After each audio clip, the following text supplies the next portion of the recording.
فأنا أريد من أمة الإسلام أن تعيد تاريخها الماضي، وأريد منها أن تكون عندها رجولة إيمانية، فتقول يا رب إننا جانبناك في الماضي،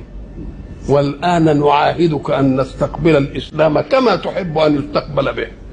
وأن تكون الكلمة الإسلام هي العليا في كل أمر.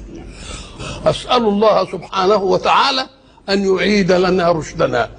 لنعود إلى أحضان الله، لنسود به الدنيا كما ساد أولنا هذه الدنيا في نصف قرن، يفتحون نصف العالم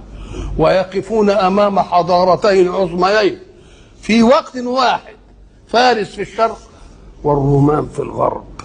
الله سبحانه وتعالى يعيد لنا رشدنا، الله سبحانه وتعالى يجعلنا قادرين على أن نعلن توبتنا توبة نصوحة، وإننا إن شاء الله حين تصح عزيمتنا على هذه سينصرنا الله.